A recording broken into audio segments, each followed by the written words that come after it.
All right. My phone off.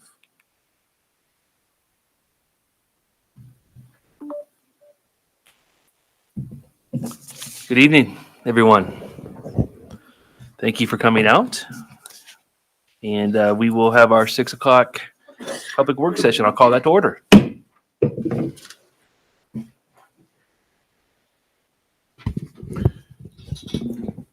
Good evening, President Scott, members of the board, community. It's a privilege tonight to give you our monthly update on our middle school transition plans and progress. I'm excited to share a little bit more about this progress this evening. This initiative is a cornerstone of our efforts to enhance not only educational experience for our students, but to ensure that they are prosperous on the next phase of their academic journey. In collaboration with the Elkhart Teachers Association, our staff members, and feedback from our parents, our teams have been working diligently to address key concerns like staffing, facilities, transportation, and instructional planning, all things that you will hear tonight. This partnership ensures that the transition is thoughtfully planned, highly communicated, and centered on what we all value the most are the highest expectations and outcomes for our students. Every decision we make in this process is carefully deliberated amongst not just the group, but all stakeholders involved, and is again rooted in that shared commitment to make sure that we are creating an environment for our students that where they can thrive, but also want to be in Elkhart Community Schools, not just for their 6th grade year, 7th grade year, but for as long as we can have them and their siblings and whoever wants to join us as well. So tonight, I look forward to sharing with you an update in all departments. And our first department that we wanted to give an update and sharing, I believe, is our staffing department. And this is being led by our Director of Human Services, Maggie Lozano. Thank you, Dr. Huff. Good evening, President Scott, members of the board. I would like to say thank you, first of all, for allowing me the opportunity to provide an update on the work that the staffing committee has undertaken. The committee met in December, and we continued the work that we started in regards to the selection process and the timeline. Also in December, there was a meeting that was facilitated by the middle school principals. And the meeting was intended to invite and encourage all teachers that wanted to learn more about the process, the transition, and provide any feedback and ask questions at that time. And there were 2 meetings. Those took place December 17th and also the 18th. And linked to the presentation, you'll find that slide presentation there as well for reference. Based on that work that was done in December, we have been able, as a staffing committee, look at transfer process and timeline. As far as the transfer process and the timeline, we're also looking at opportunities for co-teaching. And what we'll be looking at would be 3 teams of 3 teachers. And the goal for the middle school teachers that are going to the middle school is that their placements are made and they are notified by March 28th. Now, to make that happen, a selection process will be communicated to the staff in which they'll be provided a survey in which they'll be able to identify their selections, provide feedback as it pertains to their preferences to work location and assignment as well.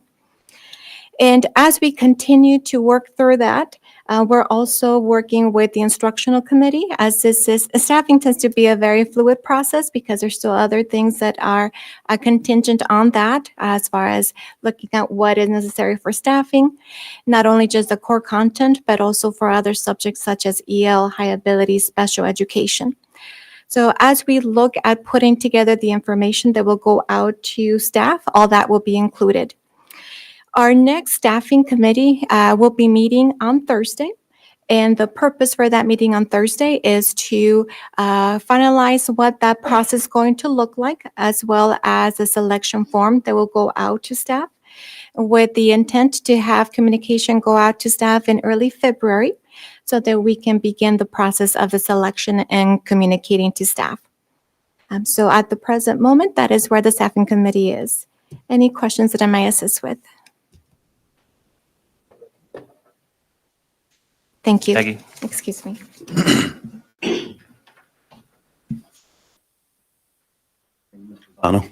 Up next, we are proud proud to give you an update on where we are with some of our transportation initiatives and changes for the upcoming school year related to middle school and how they also may impact some of our other locations, such as freshman division and the high school. So Brandon Berger, our Director of Transportation, is here to give you an update. We also have on the call today TransFinder, who will also provide some information. They are the company that provides all our routing services, and so they're on this call, and they will give you some background information on how we went through the busing, the process of rerouting our buses to make sure they're streamlined and efficient for our community. So I'm going to call up Mr. Berger and let him share a little bit more about that process. Thank you very much. President Scott, members of the board, Dr. Huff, thank you for letting me present this evening. I've got some exciting information. Like Dr. Huff said, we've got TransFinder on the line. They are our routing company that we utilize for our routing software. We partnered with them to conduct an efficiency study. So that's been complete. One of the initiatives that we worked on was taking our secondary walk zones, taking them from 2 miles down to 1. We were able to do that, which is great. With our reduction in the walk zones, this will potentially add 615 new riders that will be able to utilize our buses, which is great news. They've coordinated our afternoon trips to maximize routing efficiencies. And then also with the maximizing efficiencies of our routes and adding the 615 new riders, it will not add any additional routes to what we currently have, being at 93, which is great news. There won't be any cost to the district for reducing the walk zones. Again, that's great news. With the efficiency study and moving the walk zone from 2 miles to 1 mile, the biggest thing that we saw was the freshman division. New potential riders for them will be 278, which is huge. Followed by Northside at 149. Pierre Moran saw a lesser number of 37 students, followed by Westside being at 151. Again, so those are new eligible riders that will not add any additional routes to what we currently have. Now we've got TransFinder on the line. I'll progress the slide, and we'll have her present her information on how we made efficiencies. Good evening, and thank you for having me. I'm Danielle Roberts, and I'm a TransFinder employee. I did the efficiency for your district, and so let me just show you kind of generally what's going on with the reduction in the walk zones. This is your freshman division. The red was your old walk zone, and the yellow orange is the current one. Dramatic reduction. Go ahead, Brandon. This is what it looks like with the trips put in, and you can see that we added a large number of trips inside the old service area, and we've got everybody routed now that's outside of the 1 mile walk. Go ahead. So the way it was done was this is what it looked like before with your larger walk zone, and you can see you had trips out in the periphery and those kind of things. Well, when we went to look at it, we restructured everything we could and tried to stay within the walk zones that you were using. We did stay within the walk zones you were using, but within the time blocks that you had between bells. And what we did with that was, next slide, Brendan. As you can see, like in this bright green one, it's out in the top center of your map. That was in the other map, but there was no stops before you got way out to the outside edge of the district. Now there's stops really close to the schools. And that's really how we did most of this. We did some efficiency, like remove stops that were empty and those kind of things. And we restructured some things along the way to make it streamlined. But really what we did was we utilized this best practice across the board, and we were able to put together all of your trips and do it with no new buses. And so let's go to the next slide. I'll just kind of show you what the others look like. These are your other middle schools, and I can't read which one this is. I apologize. But this is the red is the old one. Okay, this is the red is the old, and the orange yellow is the new. So we took a bunch of that down. Next slide. And again, I can't read this from the distance. I apologize. Okay. And you notice there's a significant reduction here that we took to the current walk zones. And the reason it doesn't walk out this way is because it was known hazards, and that's why this didn't change out on the western side. So we only changed the east and southern side. And then the other middle school is same kind of thing as with the top, with the top and western side. We didn't put any more service in where you already had service out there anyway. We left that where it was, but you can see the southern and the eastern side were dramatically reduced. So that was the strategy, and we were pleased that we were able not to add buses with adding that many more kids onto your service. And so that's kind of where you are. The PMs work, and so then that's what we were contracted to do. And so the AMs will just flip over if you choose to do this, and then you're done. And that's the end of the presentation that I have. I'm here for questions. I do have a question. I see that we're keeping the same number of routes. We're adding 615 students to the route. So I'm assuming the capacity on the buses increased. A concern I've had, I live out on the periphery, is ride time. So is it my understanding that although we've had additional students added to the buses, the efficiencies of the routes is not going to increase the ride time substantially, or do we know that yet? Overall, it's going to be right within the parameters you've had before. Individual stops will change because I rerouted them for streamlined them. So what could have been stop 5 now could be 7, or stop 7 could be not stop 5. But the numbers all fit within your ride time parameters you had. There's no additional time in these. Perfect. I tried to pick stops along the way that was on the way out, so it wouldn't add significant time to anything as I went. And then when I was able to reduce some stops out in the periphery, it made up for it. Okay, great. Thank you. You're welcome.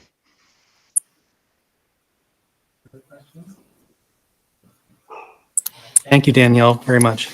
My pleasure. Y'all have a great evening. Thank you. Thank you, Mr. Berger. Greatly appreciate it. Up next, we have our facilities update led by our CEO, Tony Giannessi. Thank you, Dr. Huff. Good evening, President Scott, members of the board, members of the community. I'm happy to report that construction is underway. We've actually completed several upgrades. As you can see, the new outdoor signs have been installed at Northside and Pierre Moran. Pierre Moran is now operational. Northside, we are doing some additional electrical work there, but it should be done by the end of next week. We were also able to upgrade the PA systems at Northside and Westside over Christmas break, and we worked out those bugs. So those are fully operational. Pierre Moran was actually upgraded about a year ago, so we did not need to do that school. And Westside had a digital sign already, so we did not upgrade that one as well, just to fill in those blanks. We've also added the new card access readers at all 3 schools. We're doing an upgrade across the entire district, but we started with the 3 middle schools. It was a project that was easy to accomplish over break, and so we were able to do that, and they're up and running.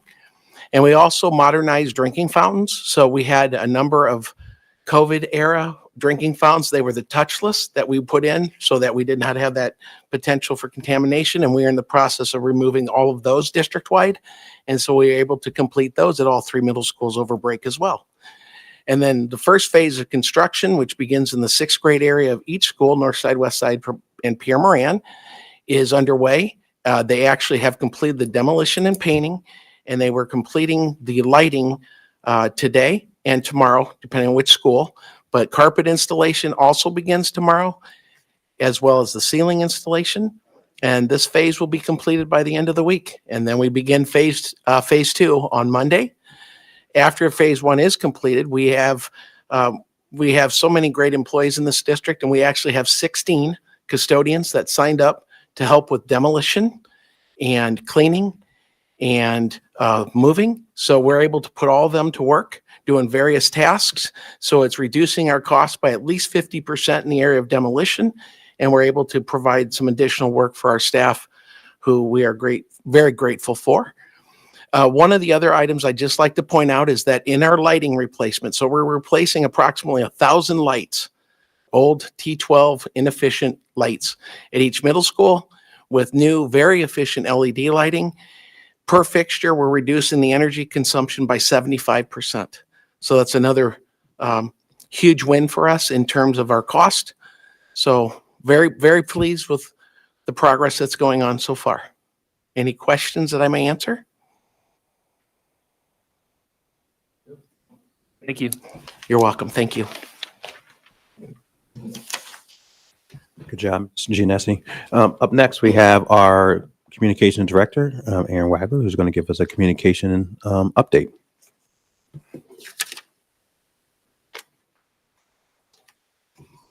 Good evening, President Scott, Board.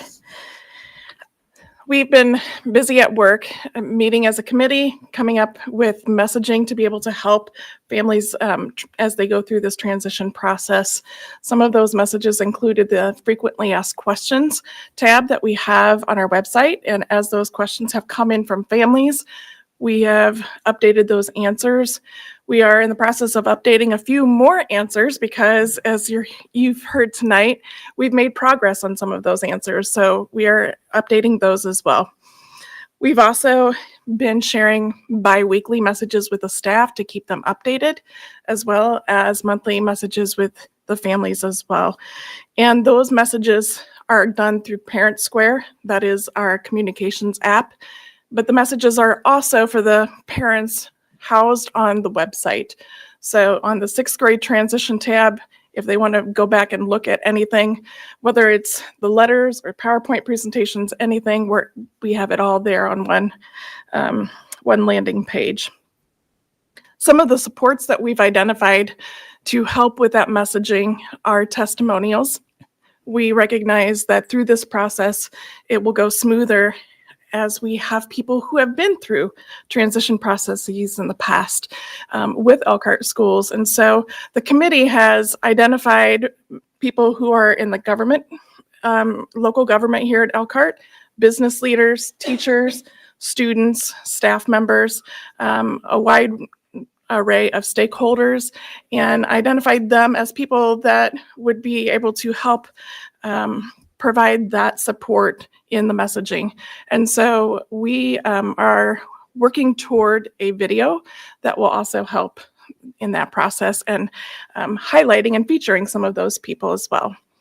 And then lastly, we have been collecting photos and video. Our photo and video library has been very limited, so we've been trying to expand that, knowing that we need to do more messaging. And so we have been collecting as many photos and videos as we can, going out into the schools multiple times a week. Any questions? All right, thank you. All right. Very excited to give it an instruction update by our Assistant Superintendent of Academics, Dr. Amy Roush. Hey, Dr. Roush.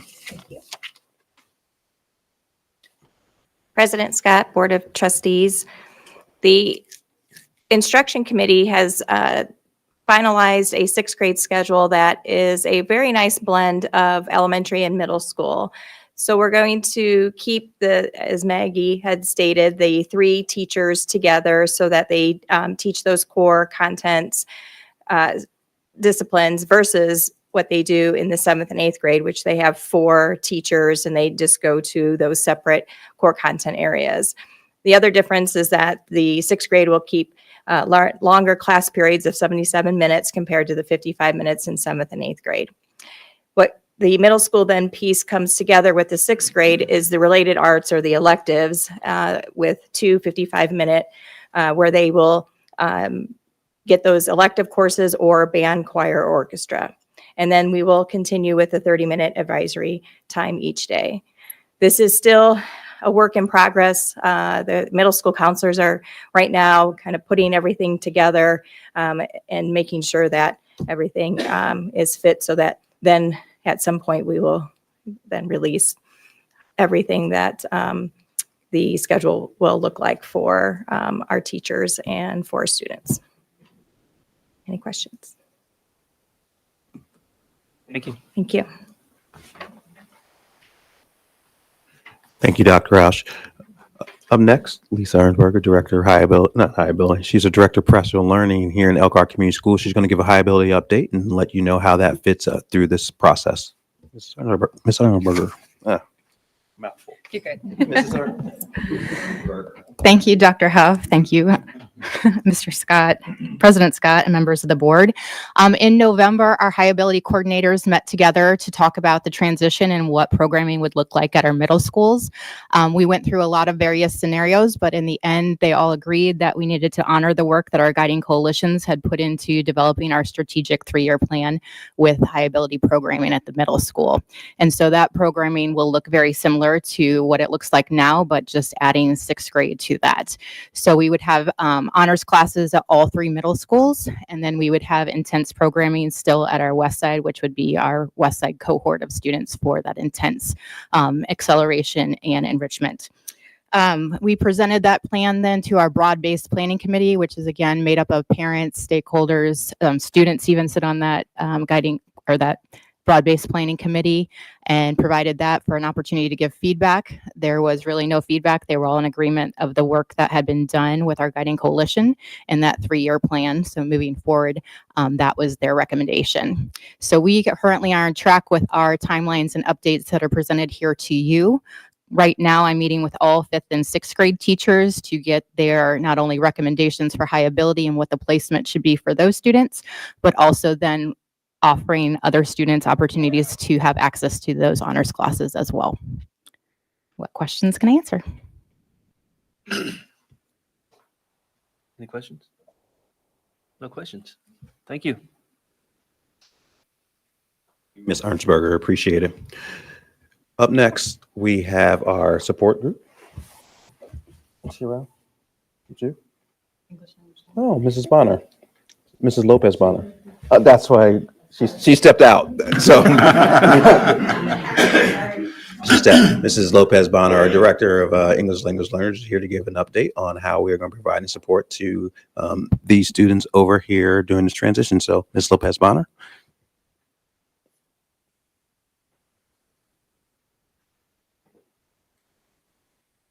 I couldn't find you. That's why. Oh, I'm sorry. I was trying to keep quiet down in the hall. Good evening.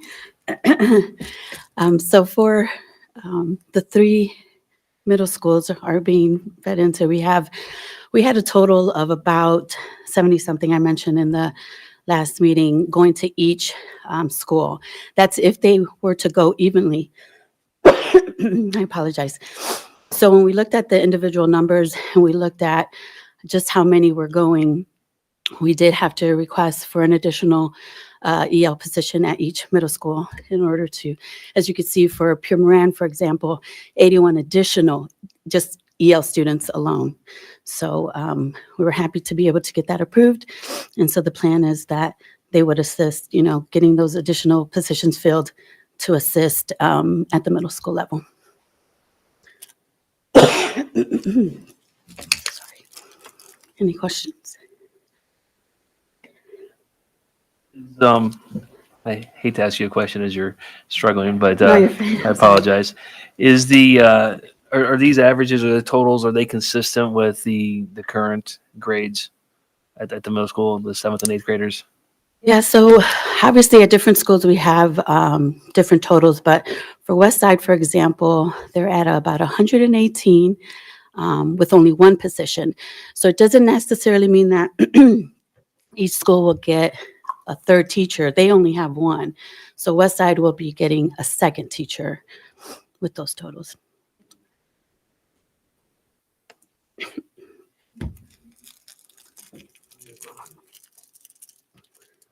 Thank you. Job well done. Thank you, Ms. Lopez Bonner. Is it okay to call on you now? Okay. Up next, we will have Lindsay Brander, who will be speaking tonight about a special education update. She'll be sharing with you regarding some of the systems and supports that we're going to put in for our exceptional learners also during this transition. Ms. Brander.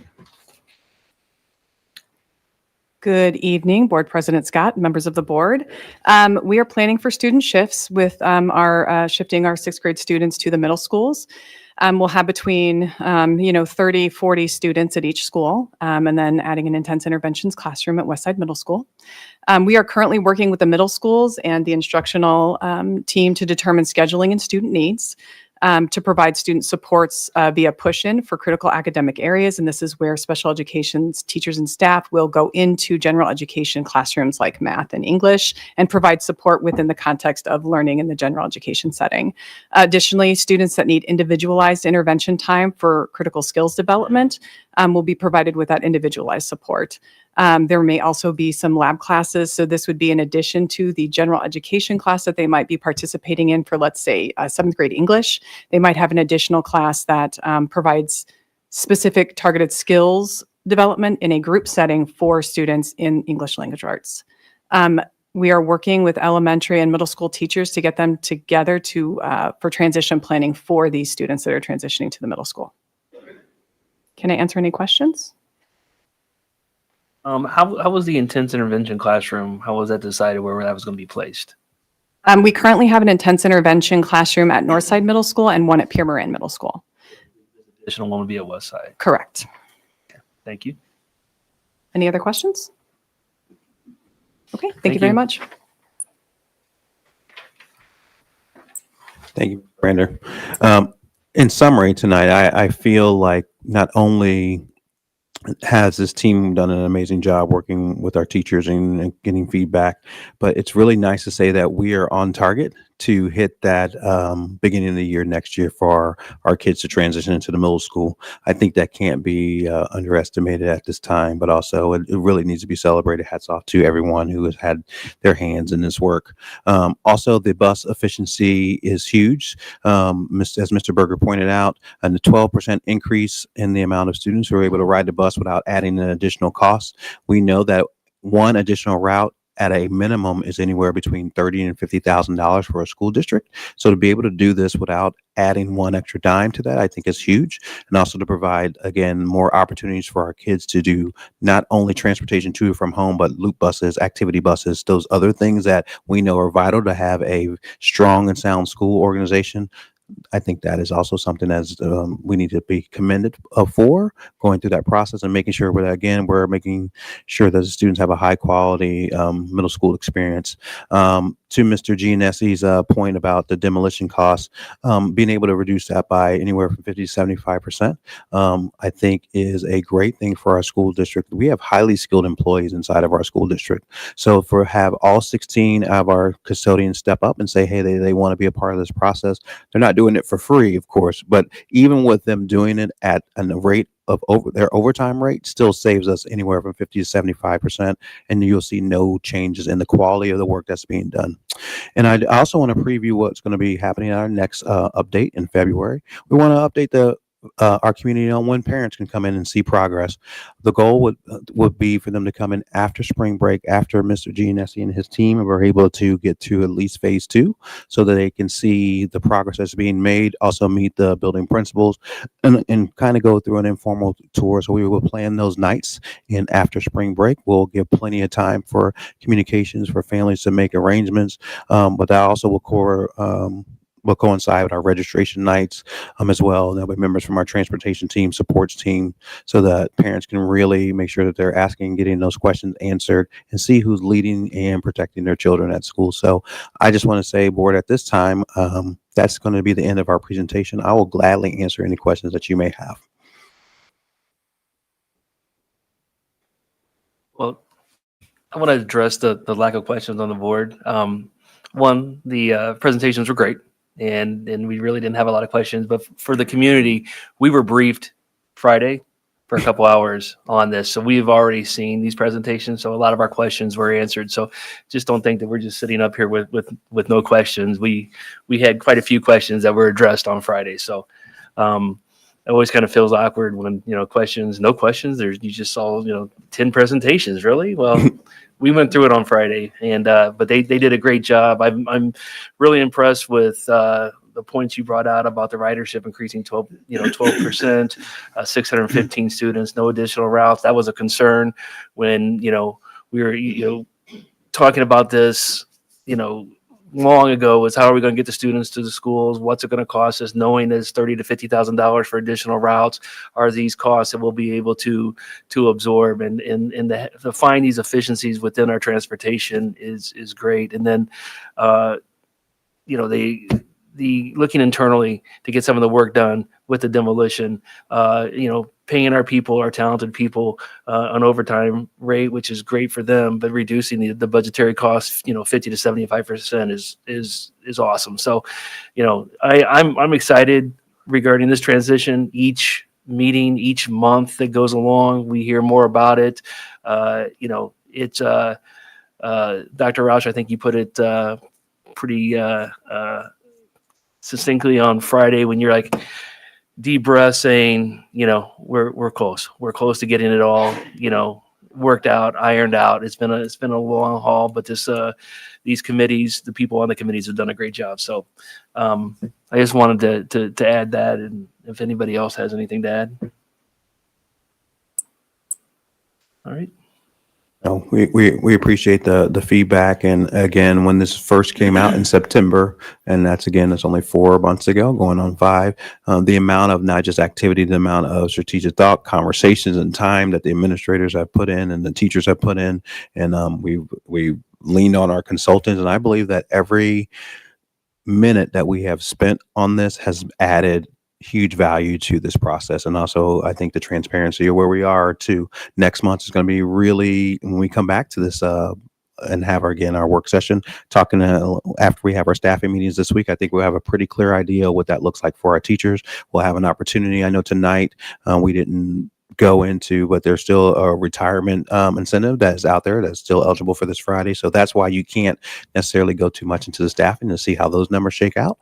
And then we'll start to preview what type of jobs are going to be out there. And so I'm really excited. But most importantly, I'm excited that our kids will be learning in a new environment, but I think a more developmentally appropriate environment for them, but also the access that they will have to things that really they need in order to be outstanding young people at the middle school level. I think this has done well. It's been, and definitely the feedback that we get from the teachers has been valuable, and to continue that process all the way through the end. So when school starts next year, I look forward to celebrating this, but also telling the kids to get to work. We put a lot of planning in this. Let's go. Agreed. All right. And that's it for me. That's it? Mhm. Well, then I will adjourn the public work session and reconvene at 7:00 for our regularly scheduled board meeting. Thank you. Thank you, President Scott.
Friday.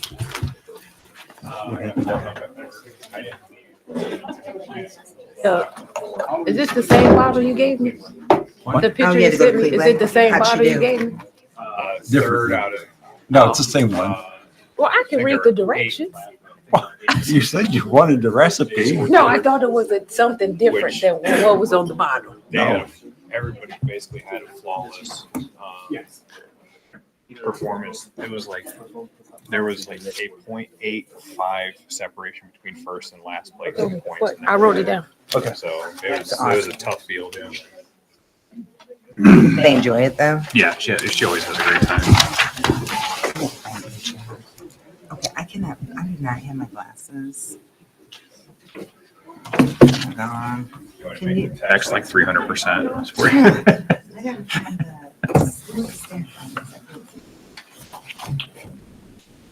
Everybody ready? I got some time. Hold on.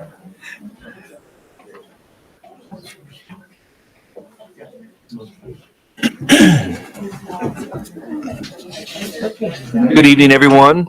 I'd like to call to order our Elkhart Community Schools January 28, 2025 school board meeting to order. If you please rise for the Pledge of Allegiance. I pledge allegiance to the flag of the United States of America and to the republic for which it stands, one nation, under God, indivisible, with liberty and justice for all. Thank you. You may be seated. The Elkhart Promise, Mr. Weaver. Yes, thank you.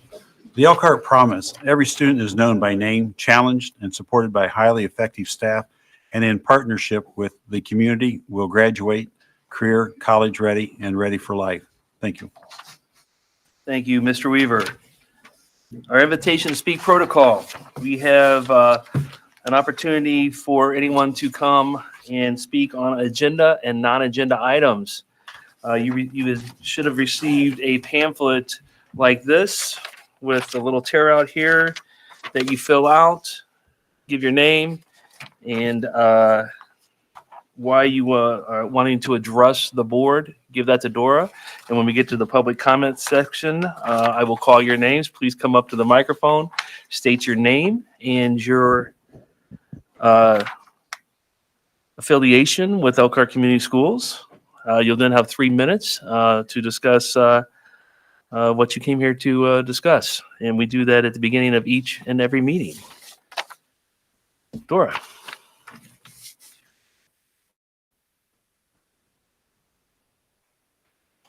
Thank you. Linda Fine.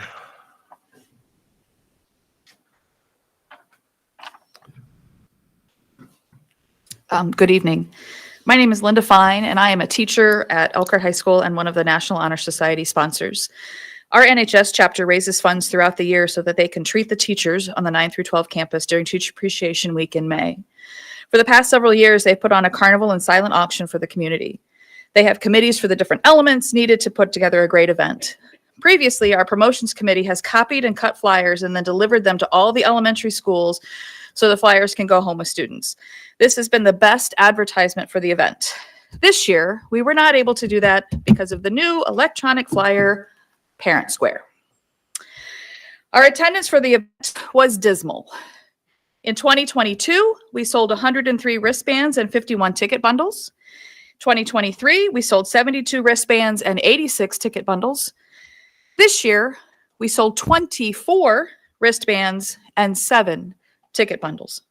The flyer was posted 2 times in Parent Square. The second time, it wasn't even visible. You had to click the link to see it. Our group worked hard to put this on, and we're disappointed with the turnout. Had we been able to pass out flyers, our numbers would presumably have been as close to those in 2023. This cost our group around $1,000 in funds. While Parent Square is convenient for the school system, it is not effective in our situation.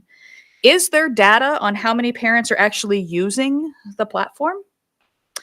I asked that the school system research other events to see if just using Parent Square has had the same impact, because sometimes a paper in hand is better than an email. Thank you. All right, that was the only one that we had.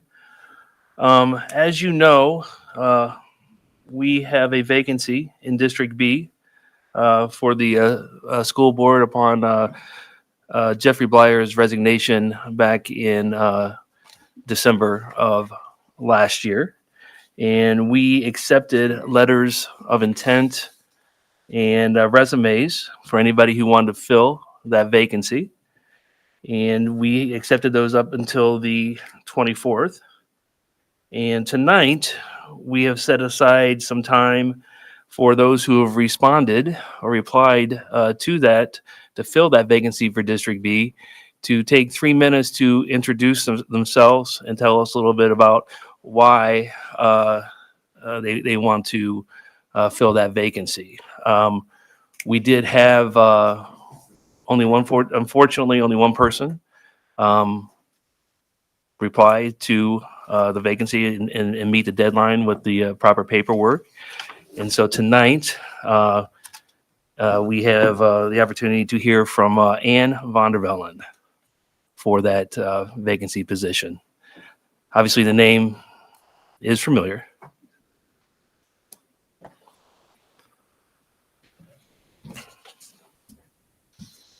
Hello, everyone. It's glad to see you. It's a little different on this side, but I spent a lot of time on this side, so it's comfortable.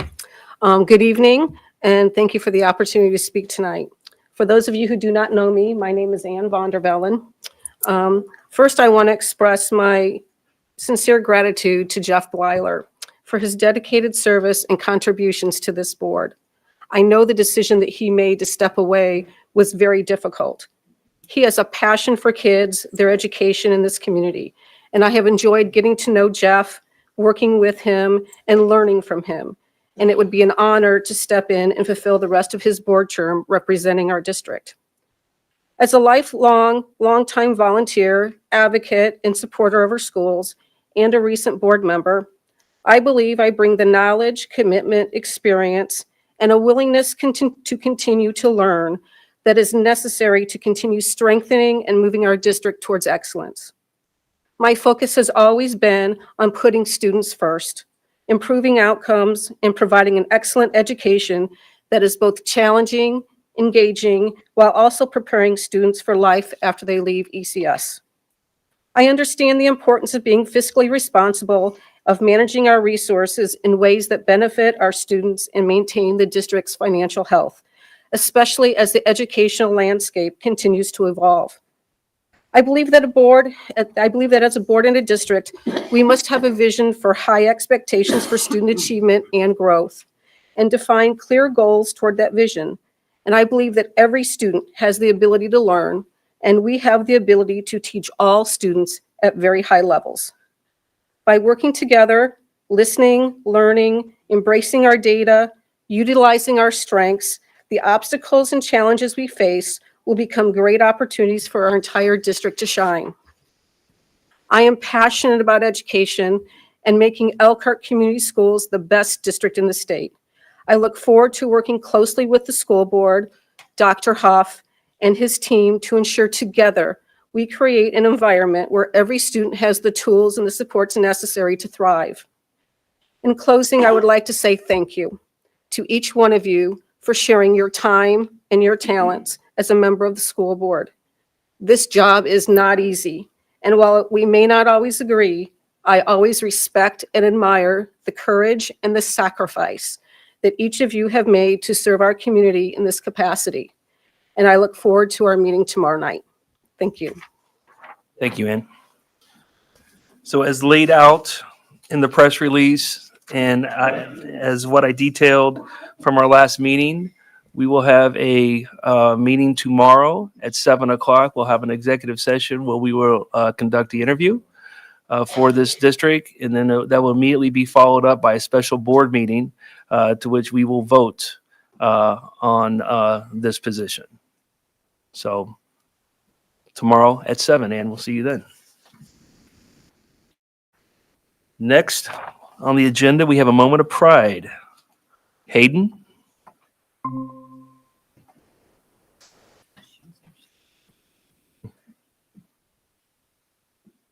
You Good can- you can- afternoon. You can Oh, pull it can I down. pull Yeah. that? Okay. Yeah. There you go. Good afternoon. My name is Hayden Deinhardt. I'm a junior at Elkhart High School. I am a part of the Elkhart cheerleading team, AFJROTC, Orchestra, Unified Track, Superintendent's Advisory Council, Dance Marathon, and Student Government. My future goals, I would like to join the United States Air Force and pursue a career in engineering or in special education, or in the medical field. Additionally, I would like to become a cheerleading coach. So my first topic for today is United Sound, as this is one of my favorite programs to be a part of. United Sound's mission is to remove barriers and foster social change through the music. We accomplish this through peer mentors, pairing students with and without disabilities in a music setting. This helps our peers and our musicians to gain confidence in so many areas, as this is confidence in just getting out and dancing on the floor, getting up on stage. And I feel that I learn more from my musicians than my musician learns from our peers. It's quite an experience. It's amazing. We held our concert in December, and it went awesome. Everybody stood up, they clapped, and there were so many smiles on everybody's faces. It was just such a good feeling. This is also another one of my favorite programs, AFJTC. We just had our unit inspection today, as I added that, but it's not up there. It went awesome. Everybody was quite nervous, kind of a panic. We're getting tested on certain things. But once we got our results back, we were quite happy with what happened. We are currently planning our annual AFJRTC military ball, as we are always so excited for it. And it's quite a planning experience, some disagreements here and there, but it'll be all worth it at the end. And then if you guys are never busy, just saying, you guys should come and watch our color guard present the colors at the beginning of most of the varsity basketball games. And if you're ever wondering, just contact Scott Rutledge. Just saying. Next up, cheerleading. The Elkhart High School varsity competition cheer team is going down to nationals, which is down in Orlando, Florida. We get to go to Disney World, but that's not the most exciting part, I guess. We get to go on the big stage at the ESPN Sports World Complex. I don't know if any of you guys know what that is. Kind of a nerd talk. It's really exciting. Last year, we almost placed 6th. We placed 7th by 0.2. So we're hoping to move on this year, and that's February 5th through the 10th. If you ever want to watch it, it's on Flow Sports. If you don't have it, it's quite expensive. But go Lions.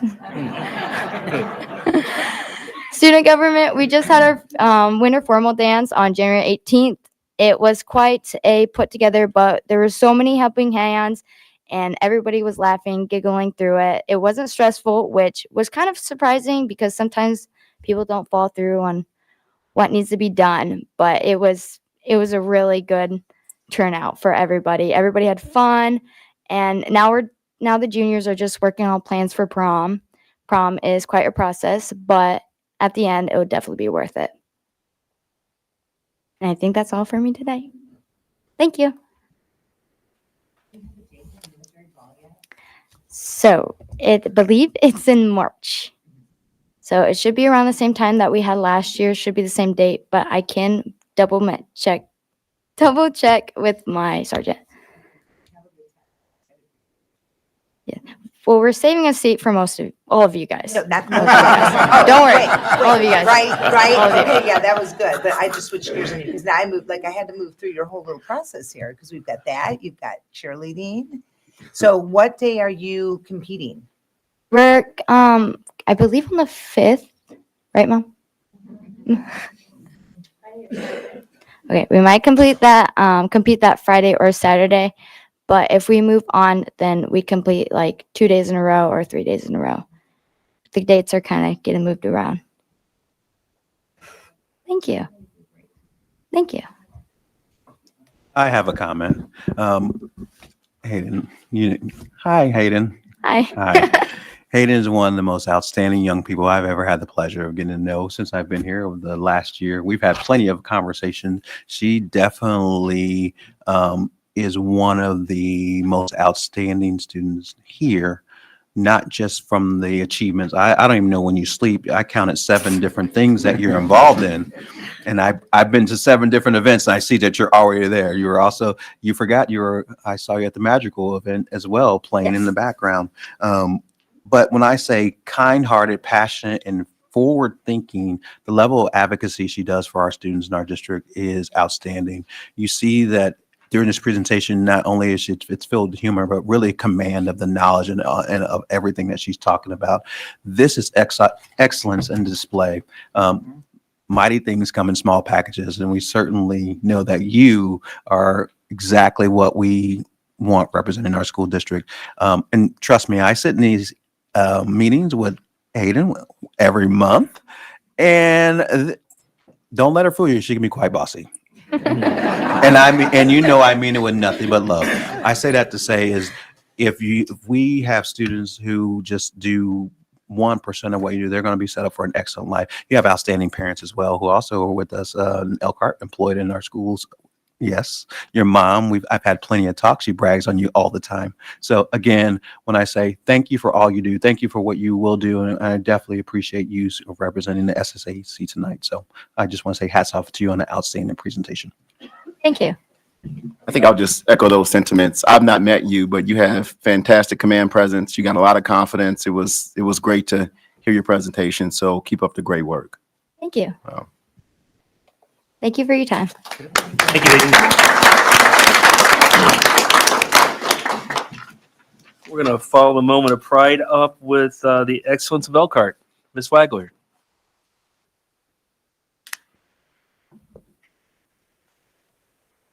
Thank you, President Scott, board, community, and Hayden. I will be watching Flow Sports because we bought a package for the UCA UDA Nationals, and so my daughter and I are obsessed, but then we're going to cancel at the end. So good luck. All right. We have had many things happening the last 2 weeks. There we go. Students at Bristol dove into hands-on science activities with 4th and 6th graders fully engaged in exploring key scientific concepts. The interactive lessons sparked curiosity and fostered collaboration, and we love to see the creative ways that our students learn. District chess tournament. We had 18 Elkhart Community School students who qualified to compete in state in the chess competition. So great job for them. They just competed, and so we will be highlighting those in the next update with the results of that. But this presentation was made before they competed. All right, Mary Fieser first graders showcased their impressive writing skills with their All About Penguins books. After watching a video and gathering facts about penguins, the students organized their ideas into a web and crafted sentences to create the books. Each book featured a table of contents and 4 pages of fun penguin facts, highlighting their hard work and creativity. And those pictures are going all over our marketing pieces because those were fabulous. All right. The high ability students at the freshman division had an invaluable experience during a lunch and learn session with Mandy Isaacs from the College Board. They explored how to interpret PSAT results, how to prepare for the future assessments, and take advantage of opportunities like National Merit Scholarships. So giving them a great leg up. The 2025 All-State Choir wrapped up with a stunning performance, earning a well-deserved standing ovation. We had 11 Elkhart High School singers represented, including Nevaeh Link, who is a featured soloist in the world premiere song Changes.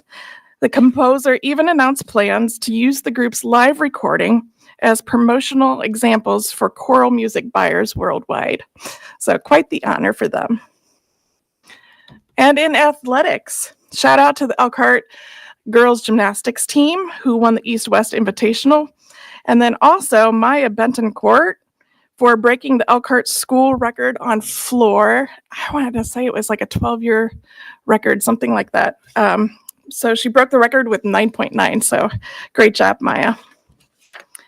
And congratulations once again to Lily Clark. She did compete since we've spoke last, and she continued to break records as well, competing in state.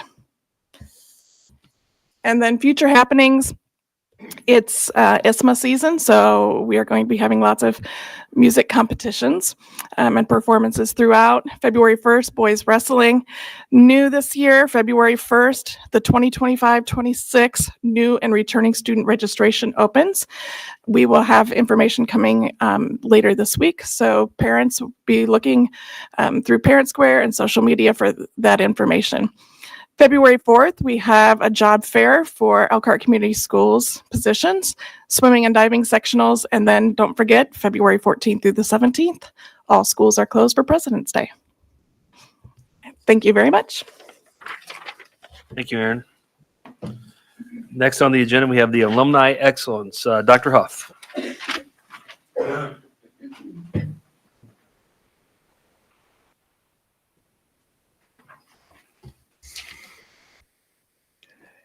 Good evening, President Scott, members of the board. Oh, I'm not as short as Hayden. I'll say it again. Yeah, you don't need to bend over. All right. Good evening, President Scott, board, members of the community. Tonight, I have an opportunity to once again announce another individual who will be honored with an Alumni Excellence. This individual has displayed a commitment to students, a passion for connection, and a legacy of impact. Mr. McAllister spent over 30 years at Feezer Elementary School as a mentor, a guide, and an unwavering supporter of all things Elkhart. Known for connecting with students, especially those facing challenges, he used music and empathy to inspire growth and trust. His beloved sixth grade graduation song became a symbol of hope and relationships that were fostered. As an elementary athletic director for over 3 decades, he shaped lives beyond sports, teaching, teamwork, resilience, and grit. All things that we know are not just needed to thrive in elementary school, in order to things that are needed to thrive in life. Even in retirement, Mr. McAllister continues to serve as a science educator and mentor, reminding us all of the lasting impact of a dedicated educator. His story that he'll share tonight will be how he was impacted by Elkhart Community Schools and how he will continue that legacy on with future Elkhart Lions. So if you don't mind, I'd like to play a little bit of a video regarding Mr. McAllister. Well, my name's Gary McAllister.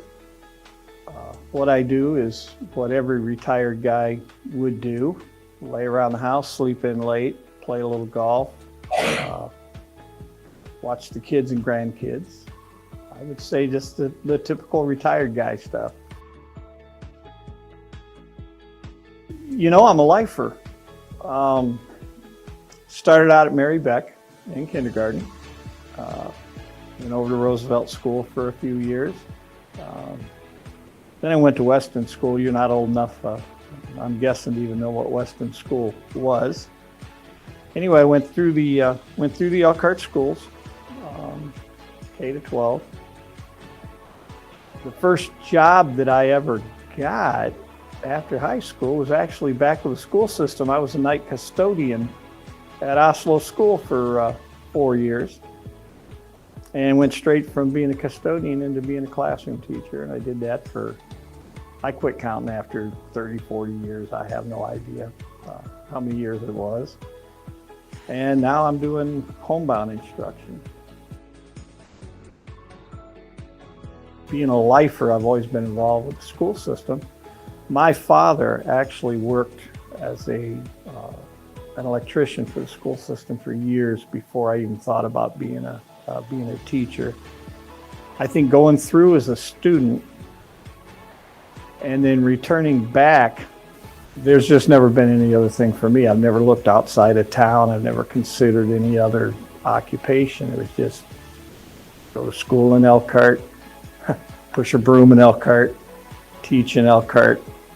And even in retirement, we're still heavily, I guess, involved in Elkhart. We still follow what the kids are doing, the athletic programs. My wife's still part of the helping out with the elementary athletic program. My daughter's the athletic director. So I think the big thing is when you look at family, and obviously the Elkhart Community Schools, you're trying to build family. Well, in our case, I think it's even more personal. I mean, here it is. Gosh, I started school in Elkhart in 1960. Here it is, what, 2025, and we're still trying to help out where we can.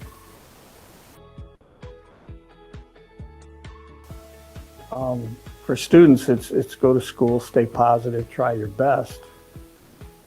But I think it's even more important for the adults in the room to realize that everything has to be for kids. So in everything we do, that has to be the number one consideration.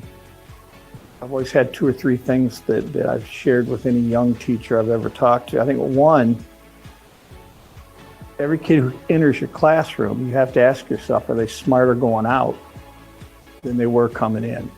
Whether that's on a daily basis, a semester, entire year. A second thing I think that's really important is, again, as the adults in the room, you got to make every kid in your classroom feel like they're the most important kid in the classroom. That makes them want to come to school each day. And third thing, and the most important thing I've seen in my experience, is when you look across a classroom, whether it's a group of first graders or high school seniors, you got to realize that every kid can learn. And so it's up to us as the adults in the room to find a way to get through to every kid.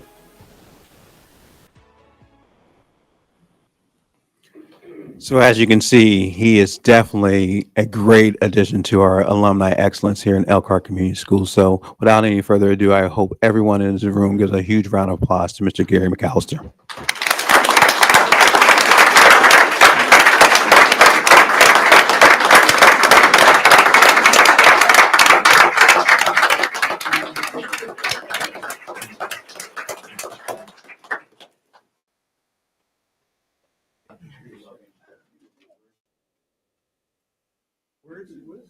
No, you don't get this until you share words with I don't know if I have many words of wisdom. I've been out of the classroom for, 10, 11 years now. And I think the only person in this room I recognize is Thorne. I don't know what that says for me, but I think it says something about him. I'm sure of that. Yeah, I don't have a lot to say other than it's interesting to me that starting out as a kindergarten kid over at Mary Beck School, and then here I am at 70, still doing it. I think that says something, and I think there's alumni, boy, in my head, just thousands of Elkhart folks, whether they were students, staff, who've gone on to do great things. I was just tickled when I heard that this recognition even exists. So I guess thank you for the award. I'm kind of humbled, but appreciative. Thank you.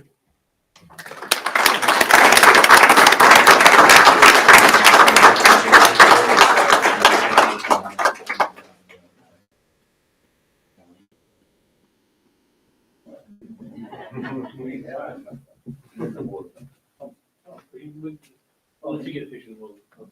I'll do both.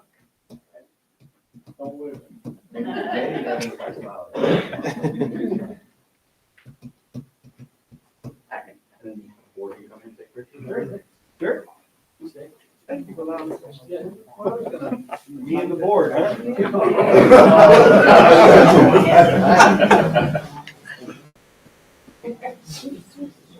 Just slide. We got more room on this side. You want me to come down? You look good there.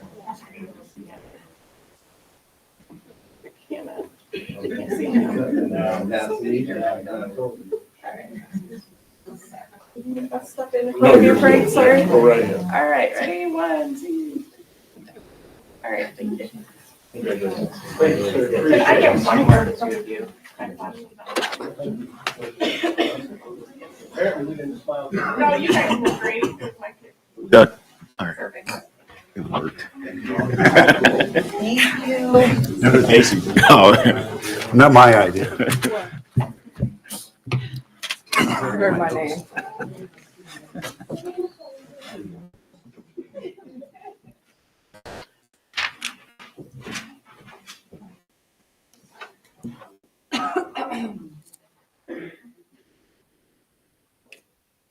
Thank you, Dr. Huff. Next on the agenda, we have a high ability update. Ms. Ernsberger.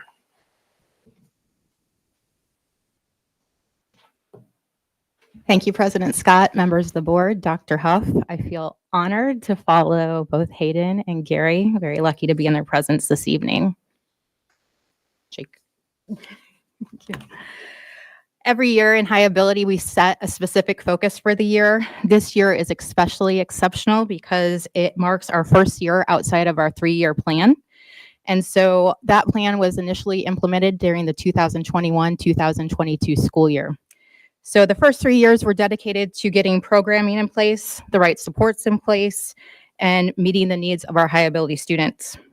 Now that those pieces have been firmly established, we're shifting our focus to the continual improvement of our high ability program. Our goal is to build on what we've already accomplished to move to outstanding levels of achievement. A few weeks ago, you heard from the Department of Exceptional Learners, and while we are at a different end of a bell curve, we do mirror that process pretty evenly. So you heard them speak about 13 to 16% should be identified about special ed. The same is true in high ability. So at that bell curve, we have special education and we have high ability. And then at those tail ends, we have intense classrooms. So you have an intense special education classroom and we have intense high ability classrooms. Both of those intense high ability programs are what we consider more of a self-contained environment. So at Roosevelt, that is a self-contained classroom made up of multi-age students. Currently this year, it'd be grades 3 and 4 and 5 and 6. With the middle school transition, the next year you can see the flip to a 2-3 split and a 4-5 split. In the previous work session, we talked about what the impact would be at our middle school programming. And we are excited that in 2026, 2027 will be our next evaluation cycle to relook at our programming and see if any changes need to be made. Over the years, we've observed a trend of incremental declines in the percentage of students identified as high ability. This is a pattern that mirrors what we're seeing across all student populations. To put this into perspective, in 2021, we had about 12% of our students identified as high ability. Currently, we are just shy of 10%. This shift raises important questions for our identification process and its thresholds. As we move into that next evaluation cycle, we will plan carefully to examine these practices to determine whether adjustments need to be made to our identification processes and procedures. Before we start to dive into some of the data, I think it's important to remember that numbers alone don't always tell the whole story. Gathering qualitative data, stories, experiences, and perspectives is key to understanding programming. Tonight, we're fortunate to have some students and parents to talk to you about the qualitative pieces of their intense programming at Roosevelt STEAM Academy. Their voices are a testament to the impact of the changes that our guiding coalition, our students, our teachers, our families, and the board made to these shifts in high ability. I would like to introduce Eliza Stolfus, who will introduce we have one student tonight from our 3-4 classroom. And the desk tonight, when you came in, you had a letter from Mr. Brian Hammondtree. He was writing as putting that parent hat on. He was also a teacher here at Elkhart Community Schools. Unfortunately, he was not able to attend and bring his son Zeke. So he wanted to make sure it was communicated what he was going to speak on behalf of this evening. So I'm going to turn it over to Miss Foose, is what her students call her, to introduce her families and students. Hi, thank you for this opportunity. I am Mrs. Foose. Stoltz Foose is my last name, but my students know me as Mrs. Foose. It just comes out easier that way. And I'm going to welcome, I have the 3-4 split high ability class. And so Ryu Maeda and his mom, Danny Maeda, are going to share a bit about their experience in the self-contained 3-4 split.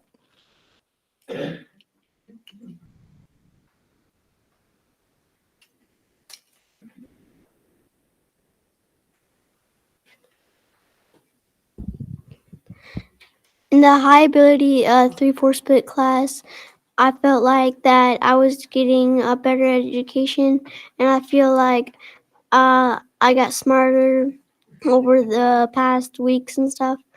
And I think that it's better that it's a little more challenging, and because it's changing how I think and how I do math problems, and I'm not stuck doing like longer problems, and I can shorten it to be a little easier. And I'm getting more confident in math, but I'm also learning more new things that are gonna probably help me later in life. And I like the 3-4 split because we do more projects and it gets you more active and engaged in class. And you're not really not looking at class and you're more focusing because you want to have fun. And that's kind of it. Good job. You can stay up here if you like. So my name's Danny. I'm Ryu's mom, and I just want to share some of our experiences to kind of echo what Ryu was talking about. We do feel like this program has offered him opportunities to really be challenged, grow in his way of learning. I think it's great the way the Elkhart schools identify high ability students and what their needs really are so that they can progress to that next level that we know they're ready for, but maybe they're being held back. I don't want to say that in a negative way, but it's a different classroom environment for them. They're with like-minded individuals, kids that they can really connect with, and they're able to make those connections with each other. And that social emotional aspect of it, I feel like has been really, really important in the students, and just seeing them connect things, connect the dots, focus on a lot of these hands-on projects that they've been doing. It's just been really great in his growth. I've seen significant growth in him this year. So we've been honored to be a part of the high ability program, and I do look forward to continuing to see, him grow in this program and where it'll take him, and watch that confidence continue to grow up. Just him speaking in front of you tonight really shows that he has, taken leaps and bounds this year. He's gone from somebody who maybe did not talk much in class. Teachers have said, oh, he hasn't talked much. I don't really know a lot about him. Now this year he is all in. He's diving in. He's ready for it, and it's really awesome to see. So thank you to Elkhart Schools, and thank you, Ms. Foos, for having us here tonight. Oh, there you are. And we appreciate it, and thank you for listening to us speak today. Hold on, I want to say you did such a fantastic job. You are so well spoken. The way you talked about how you were growing and learning, you should be very proud of yourself. And then, Mom, I want to say to you, hats off to you, because some parents really shy away from putting their kids in an accelerated program because it scares you. You don't want them to fail. So thank you for trusting us with him and letting us challenge him. Thank you so much. We also have from our 5-6 self-contained classroom, Mrs. Rita Walt, who's their teacher, to introduce those families and students. Lisa, could you, explain what the split is? Because some people might not understand what that is before she comes up. So the split is a multi-age classroom. So in Ms. Foos's classroom, she has students who are in grade 3 and grade 4. And then Mrs. Walt has students that are in grade 5 and grade 6. So each year they do what we would consider an A curriculum and a B curriculum so that they're never doing the same thing. Thank you. Good evening. Thank you for inviting us to be here. As she said, I am Rita Walt, and I have a 5-6 split. Both of my families this evening are 5th grade students and parents. One set of family, they have been in the program for a few years, and the other set is new to the classroom and the system for this year. They were rock, paper, scissoring it to see who was going to go first. I have to remember who it was. Mr. Mercer, right? Or was it Temperance? Is Temperance going first? Okay, and Mr. Mercer is a fill-in for his wife who is traveling, so thank you for that. So the Mercer family will go first.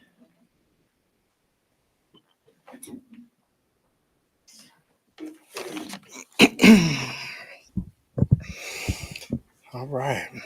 Good evening, Board of Trustee members, fellow parents, teachers, and most importantly, our incredible students.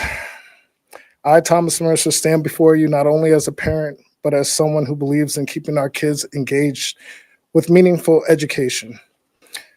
My background is in information technology, and I was excited to hear Temperance was selected to attend Roosevelt Elementary for high ability to start the 2024-25 school year.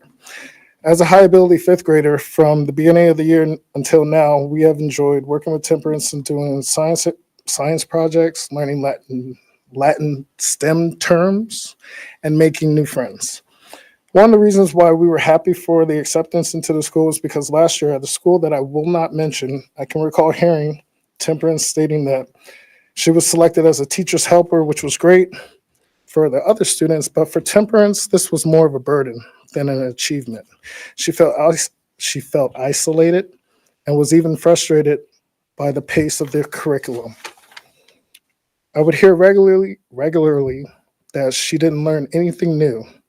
The school is boring and the kids make fun of her for being smart and getting her work completed on time.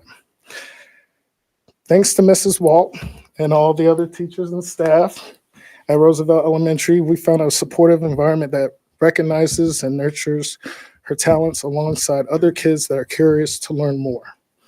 This type of grouping of unique students in one classroom has been a game changer in how Temperance perceives education. In closing, thank you for the opportunity to express how this program has changed Temperance's and other students' educational journey. I would like to express my sincere gratitude to the teachers of high ability at all of Elkhart Public Schools who go above and beyond to challenge and enrich our children. Their dedication to providing engaging enrichment activities and fostering a community of intellectual exploration is invaluable. God bless the Elkhart Public School System. Thank y'all for letting me speak. Thank you.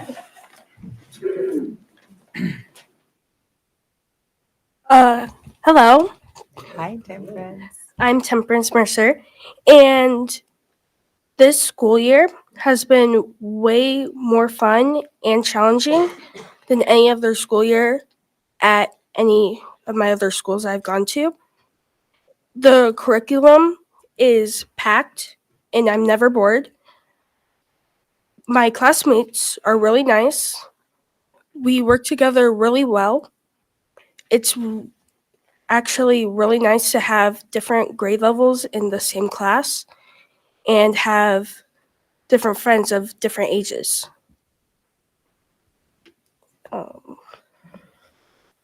Yeah.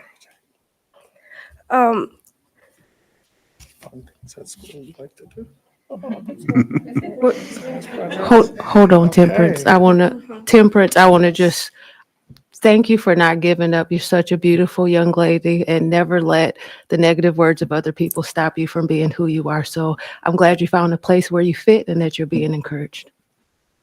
Thank you.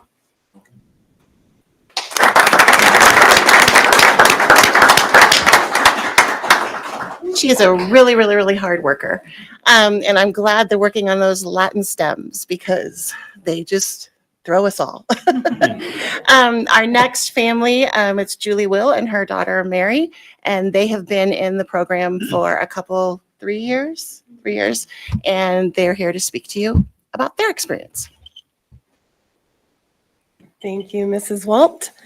I did not prepare anything nearly as well-spoken as that, but my name is Julie Will. I am the mother of this amazing young lady here, and I was very excited whenever she was given the opportunity to come to this environment because in the previous years of her learning, sorry, I'm recovering from a cold, she did not get along as well with the other students. She had maybe one best friend during the school year that she could get along with, and it was usually a boy or something that we weren't going to be having sleepovers with. So not a lot of opportunity for growth with friendships as well as learning. She was always coming home bored and complaining about school. And once we got to the environment at Roosevelt with the high abilities learning, she was able to open up more and find more students that shared her interests and her level of knowledge, so she didn't feel like she was as out of place whenever she was fostering friendships. And I feel like it makes a big difference whenever you're sharing this sometimes daunting experience of going to school every day whenever you have people that you can go through it with that are like-minded. There's more opportunities for growth because they do have more challenging classes. So she's not coming home bored all the time anymore. And there are times when she gets a little over challenged, but she just has to learn to focus and learn how to get through it. And it's very helpful in her, and it will be helpful for her future as well. I also feel like the teachers in the high abilities classrooms are more qualified and experienced because sometimes with the high ability students, they also have different ways of thinking than the typical students do. And these teachers are very well equipped to handle these differing complications or challenges and opportunities with these other students. So it's nice that they do have someone that is experienced in helping to figure out the best ways for them to learn. And now Mary Rose can tell you some of the things that she's enjoyed learning and doing. Here's your notes. my 2 notes. It's okay, just talk about what you like. So when I first came to Roosevelt, I was kind of scared because I was like, I wasn't used to change yet. But then I came to Roosevelt and learning became fun instead of just, oh, I have to write a paragraph. Okay. And I found myself being challenged more often, which is something that's good because I kind of need that. What's your favorite class? And I think science is pretty fun because you don't get to just do the project. You get to be there and actually experience it instead of just writing about it or watching stuff about it. Yeah. And I think I'm gonna go now. Nice job. Good job.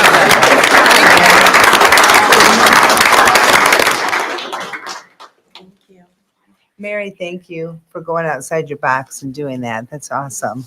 You know, Lisa, before you go on, like they don't have the opportunity to see the letter that we have from Brian, but in a nutshell, Brian broke down that, like he is one of our teachers and he and Amber actually live in Edwardsburg, but they chose to keep their children here because of the high ability program. And over in this letter, they talk about Mrs. Walton, Mrs. Foose, and how they have the opportunity to challenge the boys, allow them to grow in the way that they want, create projects for them, and give them the opportunity to use their mind to expand on what they're doing inside of the program. Brian abundantly speaks about how important it is that they have allowed them to explore like high school courses and challenge them in algebra and various other subjects in here. And it's constant communication. They invite them to participate. Both the teachers have genuine interest in their students inside and outside the classroom. We all know Mrs. Walters, she's great. And so is her husband on checking in on their students and making sure that their students have what all their needs are and that they're challenged both musically and academically. But I think that Mrs. Foose and Mrs. Walt needed to know that inside of this letter are just constant compliments about how both Brian, one of our own teachers, and his wife really feel like the high ability program has been the very best for both of their boys. So that's kind of what is in this letter to us. Yeah. And Mrs. Walt had to cut down. She had a lot of parents who wanted to come talk tonight. So we got 2 tonight. Thank you, Jake. We'll move into the data and the outcomes, which is a little less exciting than hearing from our students and our families. Our iRead data for our high ability students over the year, our data has been consistent with most years showing outstanding performance. However, I want to point out in what is reported to the state and also on Indiana GPS is that when our students do not reach 100% proficiency on iRead, we need to note one key factor in this information. Students that that are identified as high ability in math only are also included in this data. This distinction is significant because these students are not necessarily identified for their strengths in literacy, which naturally impacts their overall proficiency. So please keep that in mind as you're looking at this data.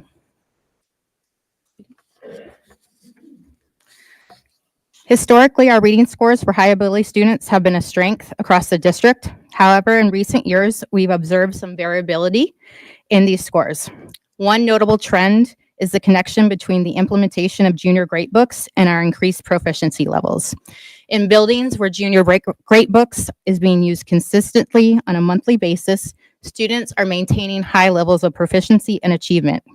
The highlights of the importance of structured, inquiry-based opportunities that engage students in critical thinking and deep reading comprehension are so important. Junior Great Books is something that is offered at all 13 of our cluster schools. Differences in the fidelity of the program implementation, like frequency or depth of Junior Great Books usage, can result in some uneven performances across schools. These trends underline the importance of consistent high-ability curriculum and literacy instruction for our high-ability learners.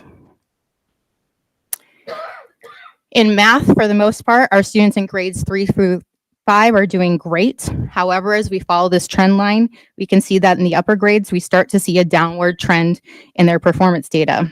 This is where we need to take a closer look and ask some critical questions. One significant reason for this downward trend is that many of our high ability students taking the opportunity to engage in advanced level mathematics. While this is an excellent opportunity for acceleration and enrichment, there's a mismatch between their coursework and the way they are assessed on state testing. Our testing data is based on grade level standards. For example, we may have a 6th grader taking an Algebra 1 course, but they're being assessed on 6th grade standards.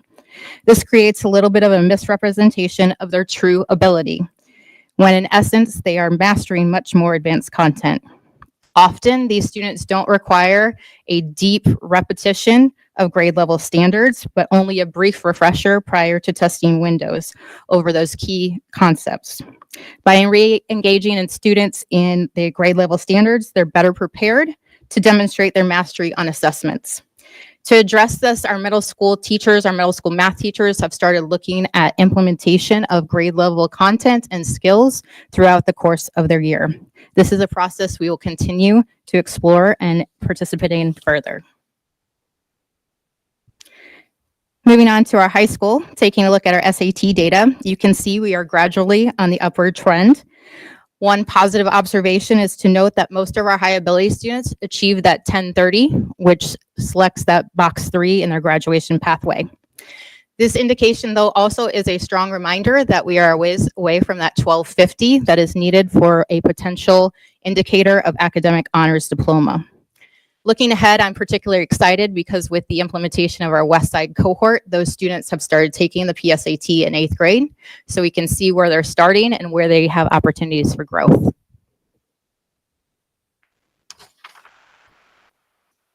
Our AP data is on the rise, and the percentage of those scoring a 3 or higher. This is a positive trend that directly contributes to making our students more competitive to universities and colleges. Last year, with the introduction of our Laude system at the high school, which recognizes students for their academic achievements, we saw more students engage in rigorous coursework. As part of our 3-year plan, the past year's focus has been at our high school, where we've invested resources in having high ability coordinators at all the high school levels. Additionally, we've trained more of our high school counselors to counsel students to pursue those areas in AP that they have interest in and they aspire to be outside of high school.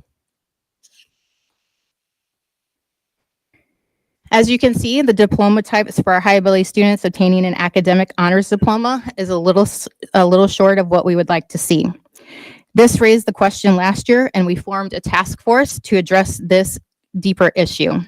This group included teachers, students, administrators, and counselors.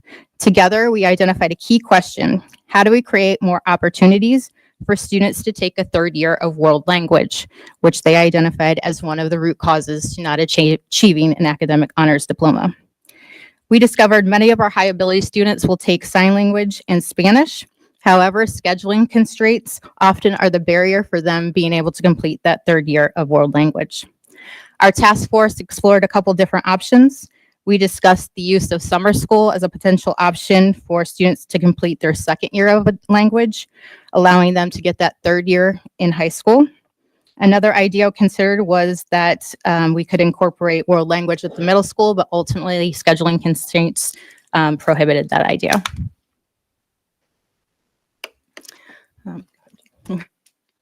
Currently, our high ability students are showing high levels of achievement, but we want to continue to push that to achieving 90% on iLearn of our students of proficient or higher. I'd also like to begin by highlighting that this year we had 100% of our identified EL students and high ability students achieve at or higher proficiency on both English language arts and math. This is a tremendous testament to the work of both our high ability coordinators, our high ability teachers, and our EL teachers. Based on that success, Ms. Lopez Bonner and myself have been collaborating on ways to make our identification process even stronger for our emerging bilinguals.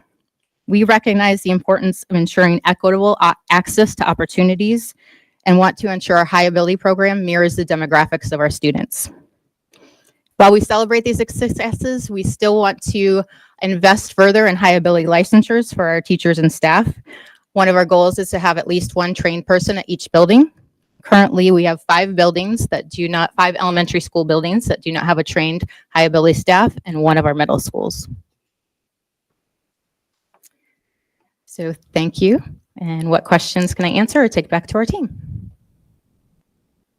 I just want to say you did an outstanding job with this presentation. The detail oriented, obviously you're a person who I know is very detail oriented, but the collaboration with the parents, the collaboration with the teachers, hearing their stories, how they are experiencing our high ability program here is not just powerful. It's different when you hear from the mouths of babes.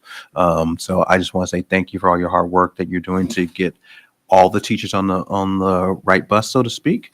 But I believe this is a great opportunity, another shining light on Elkhart Community Schools on the outstanding opportunities that we can provide for our students. So thank you for leading that charge. So hats off to you, Ms. Erberger. I said it right. Thank you, seriously. Other questions? Questions? Doug wants to know about junior grade books. We've used junior Oh, grade the books. public wants to know about The grade public books. wants to know. Okay, but we've used junior grade books for years, having clubs in different elementaries. So maybe explain what that is, how it's used in high ability versus just in elementary schools in general. Yeah, so in all 13 of our elementaries, we have junior great books within our cluster classrooms. Junior great books is deep, rich literature that has stood the test over time. And it offers a lot of different opportunities for multiple themes to happen within the reading, opportunities for advanced vocabulary. But the biggest piece of great books is when the students come together for a shared inquiry. And so what that means is they are exploring questions within the book that are bigger. They're more concept-based than just reading comprehension. So they're exploring bigger concepts with their peers. So it's much like a Socratic seminar, if you've had training in that, where the students are talking to the students and the teachers really facilitating those conversations, and they're diving deep into the text. So we have invested annually training to train our new teachers as new cluster teachers come on board. And so we have an investment of books and training. And so it's just something we continually keep a pulse on every month by collecting internal audit data to see where it's being utilized and where it's still not fully implemented.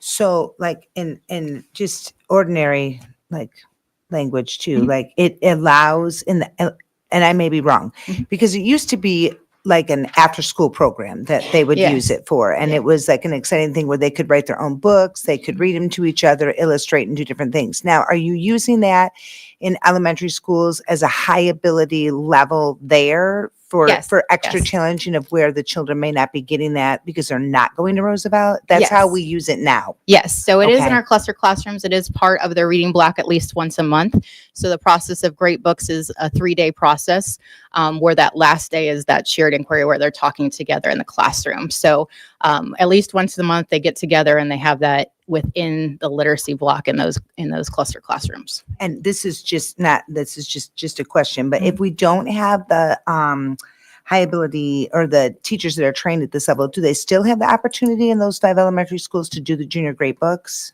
So all 13 elementaries Okay, have good, they're great all doing books. it, okay. I'm talking about coursework, college coursework for the licensure. Okay. Yep. So Okay, great. we invest every year in training for teachers and providing that coursework for teachers that want to dive into those 4 college level classes and get that license and endorsement to their teaching licenses.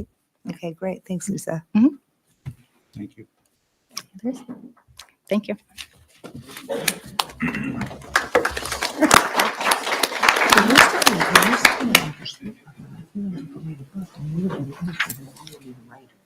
Next on the agenda, we have the consent items. Do I have a motion? So moved. Second? Second. I have a motion and I have a second. Do I have any questions or discussion from the board? Yep, so we'll start out first with donations. We have $2,250 from our community partners. Mr. Dave Hall gave $750 of supplies, equipment, expenses that'll be related to our robot competition and our construction. So it's still robotics every single week, which I love. Beacon Health Systems donated $1,500 in surgical drapes, gowns, sponges, laparoscopic supplies, sharp boxes, and electric curia pencils. So the estimated value is $1,500. And then in that, we had 2 amazing teachers that are retiring. Teresa Harmon from Cleveland Elementary. She has worked in our school for over 30 years in all sorts of different levels, just not only in classroom activities, outside classroom activities, the way that she serves our community. Her children have all gone through our school. One of her children is currently a phenomenal music teacher in one of our elementary schools. It is beautiful to know her personally and know that she's going to retire and have a wonderful time with her grandchildren and her family. But it is sad because she's a phenomenal teacher. And we're losing another one, a strong English teacher at Northside. 16 years, Karen Kajak, and she's really allowed a lot of students to grow at that level from Northside transitioning over to the high school. And so that's 46 years of knowledge that we're losing in our school. So I want to say thank you to both of them and happy retirement. Kelly? I have a motion and I have a second. All in favor? Aye. Opposed? Motion carries unanimously. Next, we have old business. Dr. Roush, the 2025-2026 school calendar. President Scott, school board members, the administration presents the proposed 2025-2026 school calendar for final consideration. Thank you. Do I have a motion? Motion. I have a motion and a second. Do we have any questions or discussion regarding the calendar? Hearing or seeing none, all in favor? Aye. Opposed? Motion carries unanimously. Thank you. Mr. Thorne, Board Policy 7540.03, Student Technology Acceptable Use and Safety. Thank you, President Scott, members of the board, Dr. Huff. This evening, the administration is seeking your approval of proposed revisions to Board Policy 7540.03, which governs student use of district technology resources and devices.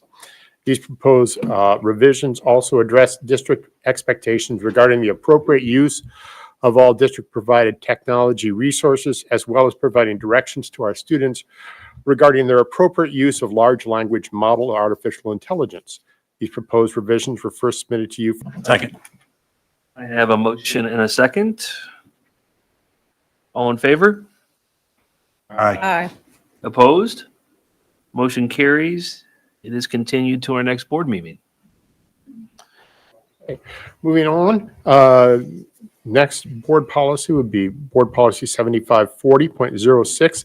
This is the Staff Technology Use and Safety Policy. This is a new policy.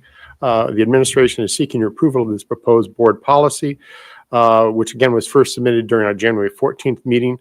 This governs the appropriate use of district technology resources by staff and also addresses their use of large language model artificial intelligence by district employees. Seeking your approval of that policy this evening. I have a motion. Second. I have a motion and a second. Do I have any questions or comments regarding this policy? Hearing or seeing none, all in favor? Aye. Opposed? Motion carries. Next, we have board policy 7540.09. Thank you. Finally, the administration is seeking board approval of this new policy, which was first presented to the board again on January the 14th. This policy provides general authorization for the use of artificial intelligence in the school district, but goes on to address and reference by implication that artificial intelligence or the use of artificial intelligence might have on other policies adopted by this board. Also goes on to clarify that inappropriate use of artificial intelligence may lead to disciplinary consequences for both employees and students who don't comply with the terms of these other policies. Seeking your approval of this policy this evening. Thank you, Mr. Thorne. Do I have a motion? Second. I have a motion and a second. Any question or discussion from the board? Seeing or hearing none, all in favor? Aye. Opposed? Motion carries unanimously. Thank you. Thank you very much. Next, we have new business. Mr. Quiet, recommendation of Elkhart Building Corporation appointment. Yes, good evening, President Scott, Board of Trustees, and Dr. Huff. Due to a vacancy on the Elkhart Building Corporation, I am recommending the appointment of former board member Jeffrey Blyler to hold that seat. So tonight I am seeking your approval of the recommendation of Elkhart Building Corporation appointment. Happy to answer any questions. Do I have a motion? Second. I have a motion and I have a second. Do we have any questions or considerations regarding this appointment? Concerns? Seeing none, hearing none. All in favor? Aye. Opposed? It passes unanimously. Great choice. Thank you. Next, we have the financial report. Mr. Quiet? Yes, thank you, President Scott. I'd like to point out in the report that our cash balance has taken a hit over the 2024 calendar year. When I speak about cash balance, I like to talk about what I would refer to as our consolidated cash, which would be our education, operations, operating referendum, and rainy day funds. We saw about a third of that decreased over the 2024 school year, driven by spending that we need to rein in. We've talked previously about some things that we need to do to look at, and we'll continue to present those opportunities to the board as we move forward. I also look forward to in February presenting some more information to help us really get to the heart of this and make sure that we're being fiscally responsible here at Elkhart Community Schools. And so with that, that's my financial report. I'm happy to answer questions if you have any. Questions regarding the financial report? See, no? You sure? All right, seeing or hearing none, I will look forward to your future reports in February because it has been noticed that our cash balances are down, but as discussed, the strategies and your interpretation of what is happening, I feel that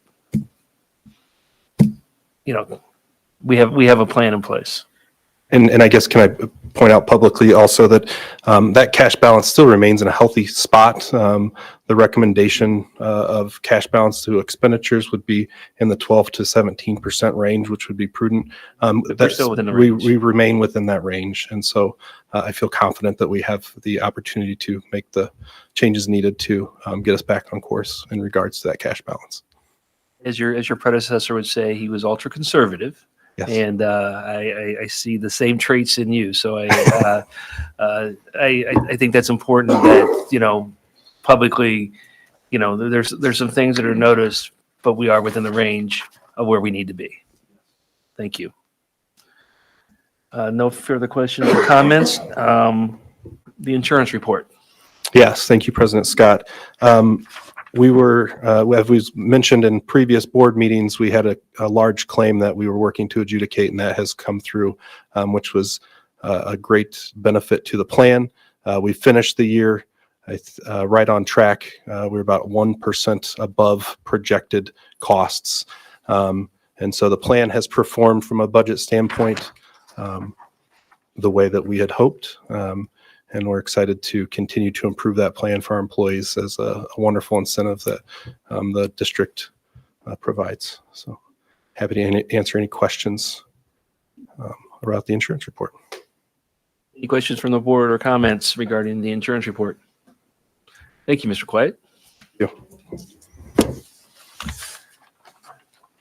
Dr. Huff, the floor is yours.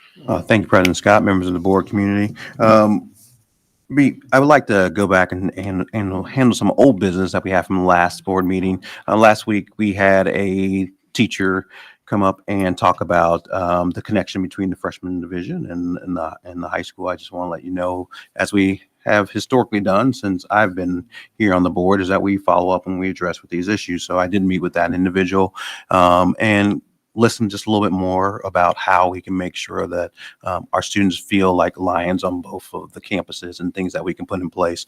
Had a very productive conversation with Mr. Miller. And also reminded him that Ohio State did win, so he needs to stop. But more importantly, I wondered how that was coming into the meeting. well, he brought it up. I just happened to work here. But one of the things that, but really is true is that our kids really, that we found that really needs to happen is that how can we make sure that our kids have earlier contact with the high school, make sure that our students also feel not as disconnected as they currently feel from the high school. So again, one of the things that we came out of that is that he's going to help me to charge looking at some of the things from our supports to what we advertise, but also how we communicate. And again, remember that they're not at they're high schoolers. They just happen to be at the freshman division. Even the way we refer to them is very important. So language matters. And so it was a really productive conversation. But again, I want to remind our community, like if we do have issues, they are followed up upon, and we do have those conversations. And we also make sure that they're reminded that we're a student-centered school district, and that's definitely about the students. So I appreciate Mr. Miller giving me a little bit of his time to start that dialogue, and look forward to you seeing how we make those better connections between the freshman division and what we call the 10-12 building. But again, it's all one high school. There is no easy segue into the next part of that I would like to just share my thoughts about. Whenever we lose young people, old people, doesn't matter. Whenever we lose people before we think that it's time, it is hard. We last night in Elkhart had a massive tragedy. I don't think it's tragedy, massive. When I say I don't think it's tragedy, these things should not be happening in our world. At Martin's last night, where a former Elkhart student, Anna Rochelle, who is just 19 years old, the class of 2023, lost her life over something foolish. Not only are we different when that individual loses their life early, she's also been robbed of many different opportunities. Her family, her friends. She's a friend to someone. She's a daughter to someone. She got robbed of an opportunity potentially to be a mother to someone. Your community is never the same when you lose individuals. My daughter is also 19 years old, so it makes you think. Never waste an opportunity to tell somebody what you think or how you feel, because there are a lot of words that are just left unsaid. So we also have officers who bravely responded to that situation. Those officers also support our students here at Elkhart Community Schools. We are wishing for them to have a speedy recovery, but most importantly, we are also praying for them. But thoughts and prayers are just not enough. We have to do things differently in order to have the world that our kids deserve. So again, I'm not using it as a pulpit time. I'm just saying our kids and our families deserve to go out in safe places and do normal things. Shopping at a grocery store is a normal thing. So again, take this opportunity, never take for granted. When people walk out of the house, always make sure they know that they love them, that you care about them. And the reason why you're kicking them in the rear end is because you expect the greatness out of them, and hug them when they don't meet up to your expectations, because you know what? We always think they get another shot tomorrow. Anna was robbed of that. And so let's, as a reminder, as a community, we will be reminded of it, but we will not stay there. Elkhart is a very strong and community that is closely tight-knit. We know that we will honor the memories of those individuals that are impacted by making sure that we do the best for other students every single day. So that's what I have to say about that. And I hope that you all can join me in making sure that we realize that we have an opportunity to impact the future moving forward with the kids who are in front of us. So I Sorry for your loss to that family and to all families involved in this incident. Switching gears, this past Sunday, had an opportunity to go to the EACC Career Center open house. It was all over the high school campus. Wonderful activity. Ms. Miles, it was a great time seeing you there. It is top notch what we provide for our kids here. Clearly, we had evidence tonight of what type of students we're producing at the high school. But if you haven't had a chance to go to the Career Center, we really are not making a dent into some of our employability issues that we think we have, employability needs in our district. But people are traveling. I spoke to a family that came all the way from, my team will laugh, I said Jackson, Mississippi. They didn't come from Jackson, Mississippi. They came from Jackson, Michigan. It was funny. It was funny. I made a mistake. But anyway, they came here to learn about one of our surgical tech programs. That rate of rain resonated all the way up, I think 2 hours away is what I was told. And they were enamored and floored by what we have offered here. And the parents said, how much do I pay? Nothing. This is all available to your child. And also, we provide services for other school districts too. It is a privilege to also, hey, we're making dents in other organizations too. So at the end of the day, they're doing it on Elkhart's campus. Very proud of that. And so if you had an opportunity to go there, or if you did not, please go over there and talk to Mr. Eakin and Mr. Sassman and the whole team. Those teachers are doing an amazing job. And like I said, that's Sunday. Very proud, as always, to be superintendent of Elkhart Community Schools. Just was a little bit more proud during that time there. It was great. And it was actually warm out instead of last year, all the foot of snow. Last but certainly not least, I want to say a huge thanks to the young people who spoke tonight. Did a wonderful job, again, representing our community. And they're not just here telling our story for us. They're telling it better than we can. They're living it every single day at the high school. So again, I want to say, Hayden, thank you for all that you do. For the young man who is not here because they learn, hey, leave when your job is done. Good for them. And the young lady. Awesome what we provide at Roosevelt Elementary School. So if anybody ever tells you that Elkhart is not the place to be, you tell them we have evidence walking around our campus every single day of this is an outstanding for our students. So again, thank you. And to my leadership team for all the hard work that you're putting in on not only the middle school transition, but also making sure that our kids are getting everything they need to have a rigorous academic experience here. Thank you. Appreciate you. And I will turn it back over to you, President Scott. Very well said, Dr. Huff. Thank you very much. Do we have anything from the board this evening? Yeah, first I want to say thank you to Ethos, because what you saw when Aaron was doing our, celebrating Elkhart, they were working on some of the science that Ethos provides to every one of our elementary schools. And on the breaks, they also provide these boxes that the kids get to do at home that allow them to grow in science. So it's a wonderful way that we community partner with Ethos, and they provide opportunities with our children to grow in science, which is extremely important. And I want to go back to our wrestler, Lily, really quick. Something else that Lily is doing is she's going to the junior high and working with our girls to grow our girls wrestling team. So she's doing coaching and different things on the side just to get more kids involved, more kids encouraged in something. So she single-handedly, with what she did with breaking records, she is bringing so many girls into knowing that this sport is going to grow and how wonderful it is. So I'm really proud of the time that she's putting into that.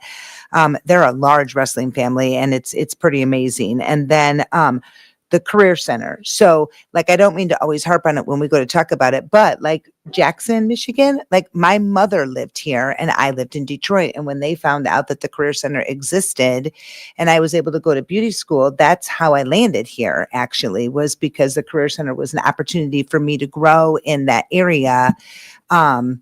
I might have been a handful for my dad, but that's not really the point. But I ended up here. But Dr. Roush, I happenstanced upon her over at our other buildings, which is our diesel and our mechanic buildings and our building and constructions. And you forget how vast our campus is there. And you walk in, and she was coming in with Mrs. Kincaid, and I was going back out to go. So you go into the building and trades building, in which our house is right around the corner on Standard Drive, where they're building that right now. But you walk into the building construction and there's like 42 little like roof houses. And there's like, all of a sudden you turn around and there's all these, bars with electrical work. And that morning they happen to have plumbers come in on Friday. And then they have plumbers come back in on Monday. And, I'm walking around talking to all the kids and all the different schools that they're coming from. And then I ended up over in the surgical tech room. It is through the roof beautiful, you guys, beautiful. It looks like you're walking into a state-of-the-art facility and what our community has given us. But then I got upstairs and we had this electronic man called the Sim Man, and he actually can die and you can bring him back to life. So they can simulate it, and we're getting headphones that she's going to be able to talk through this little guy while they're in the classroom, and he can be like, my heart is beating, I can't breathe, I can't anything, but she's like talking through it, and the kids have to like hook everything up and go. And it was outstanding. The barbers were there, and then Zach Lucas had this like phenomenal spread, and the kids could talk about each one of the food. It just went on and on and on, and it amazes me what we have right there on that campus and what Brandon and Scott do with their team. But the thing that I want you to know, Dr. Huff, and you saw it too, if you could have heard the young adults speak about the love for this program and what they could see it was doing for their future, it just gave you chills how proud they are and how they know that they are walking out. We speak about college, we need to speak about career wholeheartedly and trades. And these kids know that they are going into an industry and a job when they walk out of Elkhart Community Schools. So we should be beyond proud. Just for clarification, we don't actually have a bar. What? You No, said- not like a bar. Okay, I mean, it's a just- bar, an yes. electrical bar. There you go. I just wanted to clarify. I'll add, because I'd be remiss if I didn't. There's been a lot that's been said tonight around the technical skill set that our kids have, and that's really clear. But I think we also can't highlight enough some of the soft skills too that our kids had or have. We talked about Lily and her ability to adapt and adjust. She started volleyball, now she's doing wrestling, so she's adapted and adjusted very well and has some success in that. I should have said this before Mary, Rio, and Temperance left, but they also, to be able to adapt and adjust and have those soft skills. I think Rio said, I'm not used to change yet, but has been able to adjust to the change. And so it's just great to highlight the soft skills as well. So I didn't want to not say that. So kudos to your students for that. So. There was another fantastic event last week. Was it called the Food Service Showcase? Great. Tasting event. Okay, my bad, Doug. But it was very well organized. You got a chance to play bingo, to taste all the food. It was interesting to see what was available for the students. I tasted almost everything. Not everything was my favorite, but there was a lot of interesting stuff, and they had a lot of additional resources, a lot of free food that families and the community could take home. They were giving away a bunch of free prizes. Doug and his wife won 3 prizes. I was so jealous.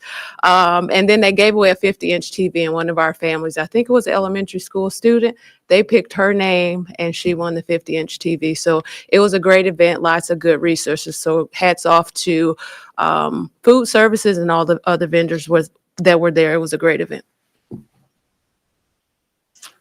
Yeah, the shout out to the food service and also the Career Center, and also being here tonight. Do you know the 3 things, or the one thing that all 3 of these events have in common, including tonight?